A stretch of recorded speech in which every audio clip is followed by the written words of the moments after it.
We are all evil in some form or another. Are we not?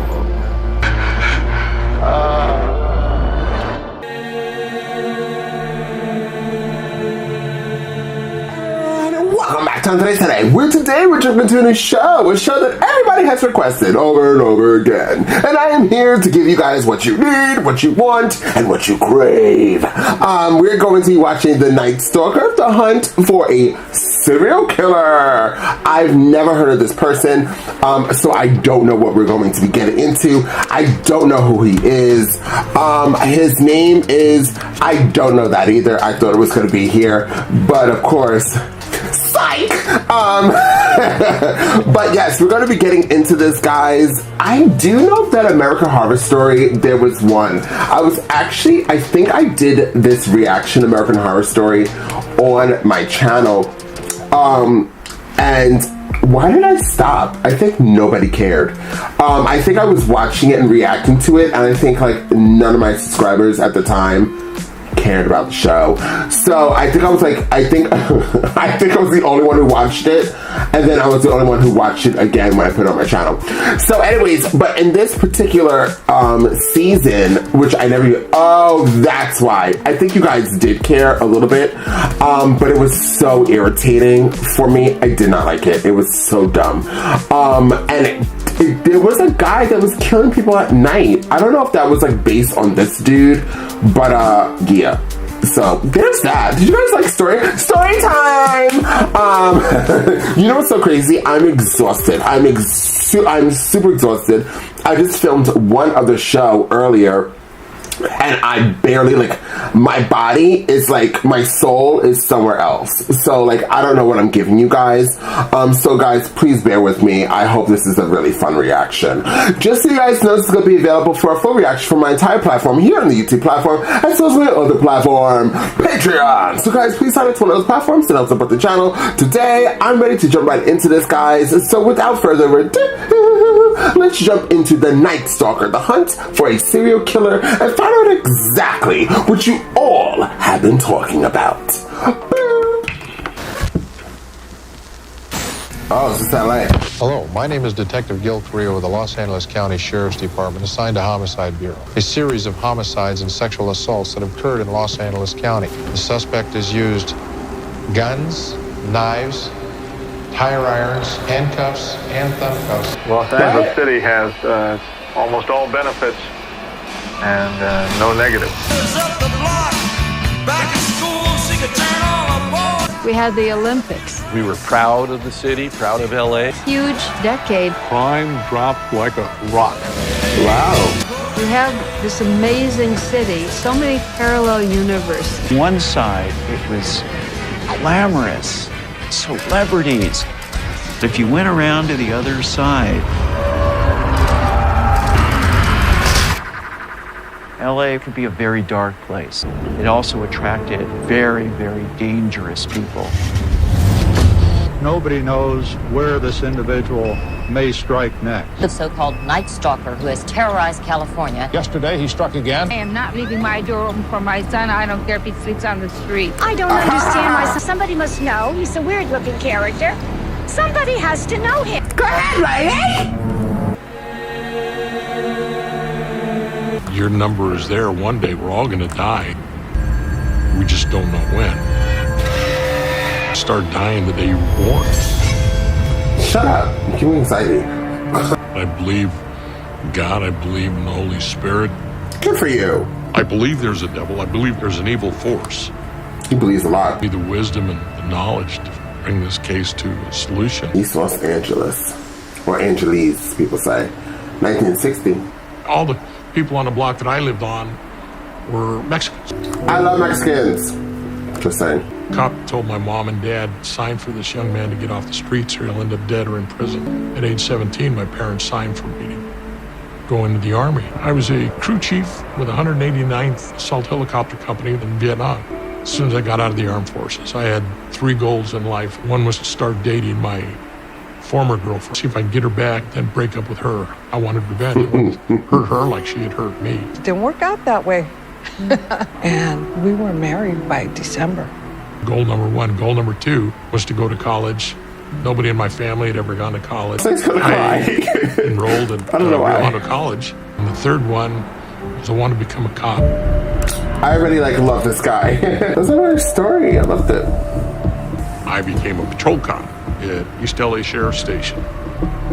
When I was 29 years of age, I got an outstanding evaluation. When I showed it to my mom and dad, my dad looked up and said, "I'm proud of you, son." He always wanted to make his dad proud of him. Wow, Sheriff's Homicide's here. And I told him, one of these days, I want to do your job. I get called to go to Homicide.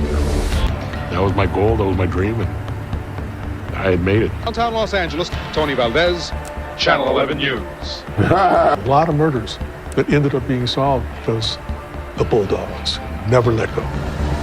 We probably ran 350, 400 murders a year. So in LA County, there's probably close to 1,000 murders a year. Frank Salerno's the Italian stallion. He's the Goomba.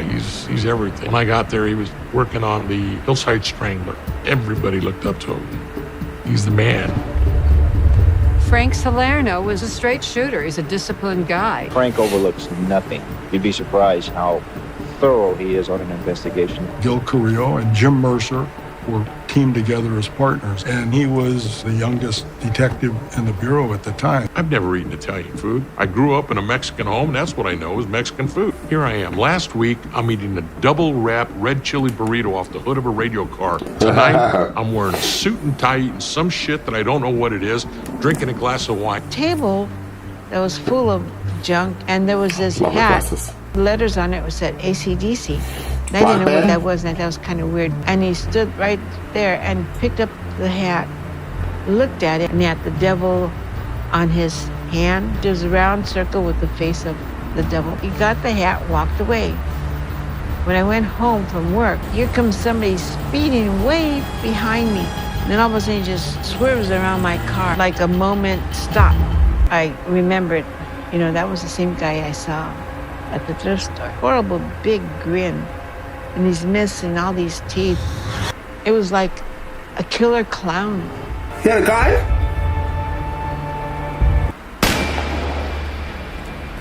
He shot her?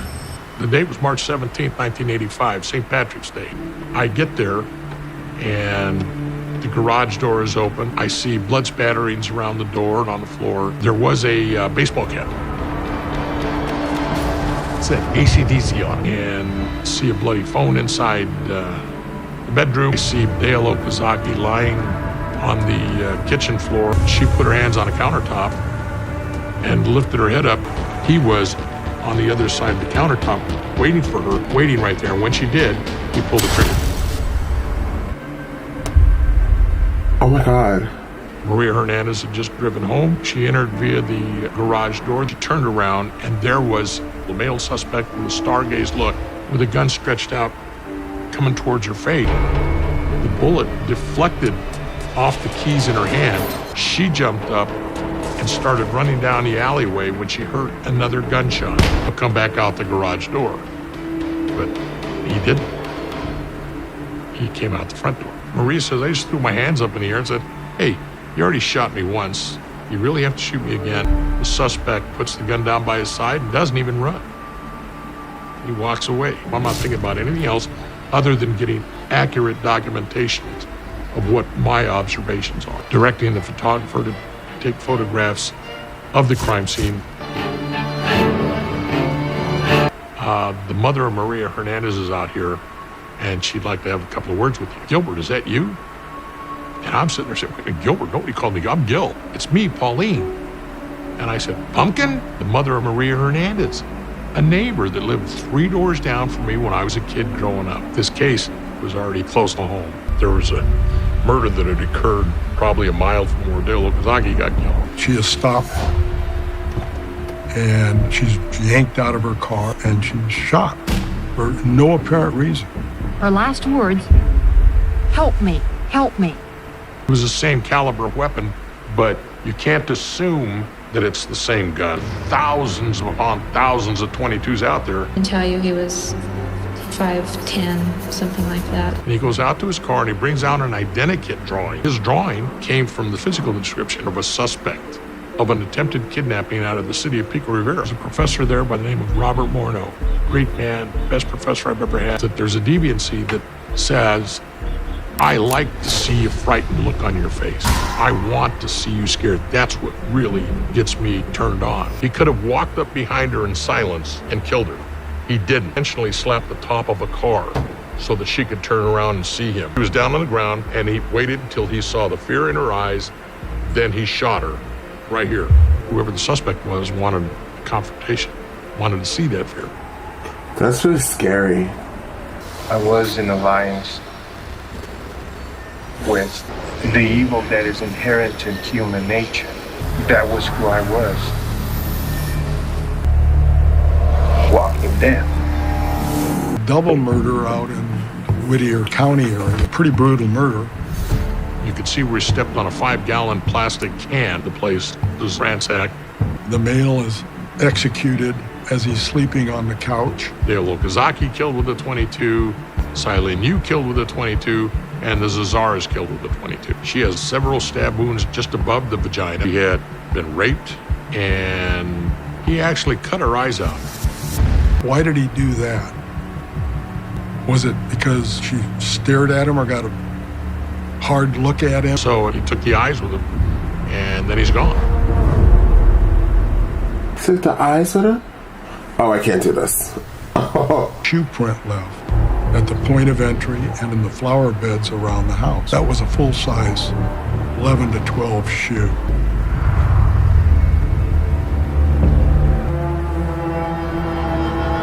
I was 6, and my first memory of that night is the window opening and being woken up, being carried. He reminded me of a family member. Okay, I know him, so I guess this is okay that I'm going. He looked at me and he said, open up the glove compartment. There was a gun inside. He, shut it and just kind of like, just so you know, that's there. Things started from there. Look at him and touch him and things like that. And then we got to where we were going. I remember there being German Shepherds barking and a chain link fence, and he made me get into a zipped up duffel bag. We had to walk through a room with a couch, drapery or just something that made it dark and, I don't know, just slimy. Food packages and takeout stuff around. There was just this soundtrack of Madonna going on. Not Madonna! I remember saying, stop, this hurts, don't. And I go to the bathroom and he would stop what he was doing and take me over to the sink and sit me on the sink. And then nothing would happen for a while, then he'd take me back and continue. Something in the way that he would look at me that it was almost like, I'm sorry that I'm doing this to you, but I'm not sorry because I'm not gonna stop. And after a while, we stopped, said, there's a gas station over there. I want you to go in there and I want you to tell them to call 911. He let me go. At that time, there was a series of child abductions or attempt abductions of children. February 25th in Montebello, a 6-year-old girl was taken from a schoolyard, molested, then abandoned. A 9-year-old boy was snatched from his bed, molested, then abandoned. It's an entirely different unit. I was assigned to the Sheriff's Homicide Bureau. You look for broadcasts, everything else that's going on around in the area, what's happening. When you look at the reports that the children gave, their descriptions were very similar. Light-skinned Hispanic or Caucasian, disheveled hair, round stained gap teeth, and a pungent odor. We had a serial killer that was responsible for kidnapping children, girls, boys, killing adult women, killing males. We've never encountered anybody like that in criminal history. Is it possible? Absolutely. Is it probable? On April 10th, I attended a meeting of local law enforcement from the Los Angeles area. I was alleging that the child abductions were related to the homicide. These old-timers, they laughed it off. I went there openly and honestly. Gil was very frustrated with the way he was being treated. Walk out of this office. Every time you come in, every time you walk out, they're motherfucking you to death, thinking you're a young punk. He had a good sense of this killer, so I just encouraged him. A deputy from the station approached me and said, some girls called the cops. The The guy had long hair, was tall, light-skinned Mexican. And they said he drove around a parking lot, finally saw a lone female, and he started following her. If he sees any female, it didn't matter. The guy went through all kinds of traffic stuff just to get to him, and I talked to him. Making all kinds of U-turns because you want to get next to a woman? He said, yeah, I like women. Nothing wrong with that. And so I put a 6-pack mug show folder together. One of the people I showed it to was Maria Hernandez. And she said, that could be him. Go down his house. We find all kinds of pictures out of magazines. He's got ladies' underwear, and they're all sliced in the crotch. He had a lineup, and nobody could pick him in the lineup. Not even Maria Hernandez. He's a freak. He's not your freak. Oh, he's just a weirdo?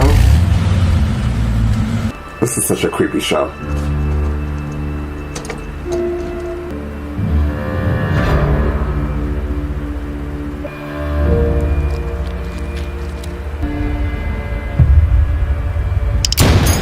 Case of the Doys in Monterey Park, I was called to go to their home. It was really violent and destructive.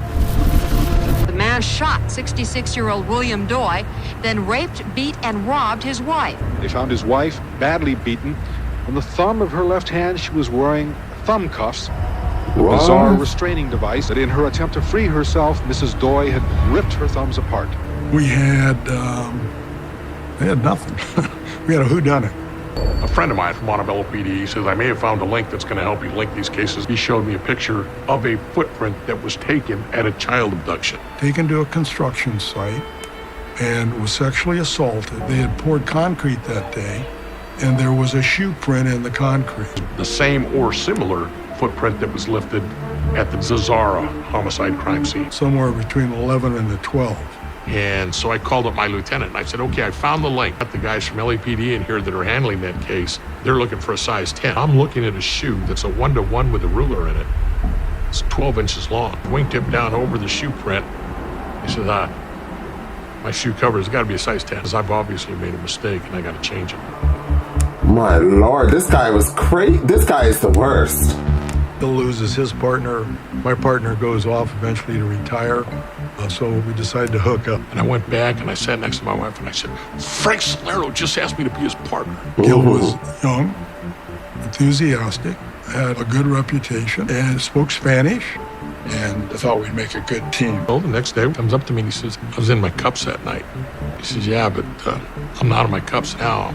I'm asking you, are you still interested? I was really surprised in a way when I first realized that Frank Salerno, the almost bigger-than-life murder cop, and then here's this guy, Gil Carrillo. When he was a patrol deputy, he was known as El Cucuy, the boogeyman. Frank was all business, no smile. He was, jovial. Gil was a welcome relief. And he asked me, and I was tickled pink. I was flying.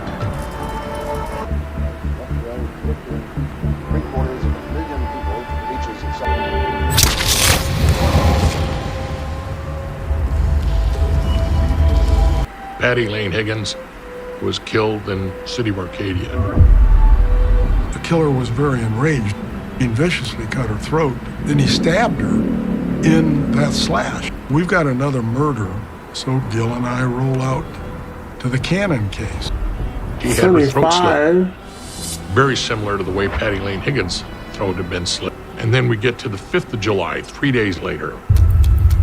There is a fabric mark in blood on the windowsill. We never find a single fingerprint in any of our crime scenes.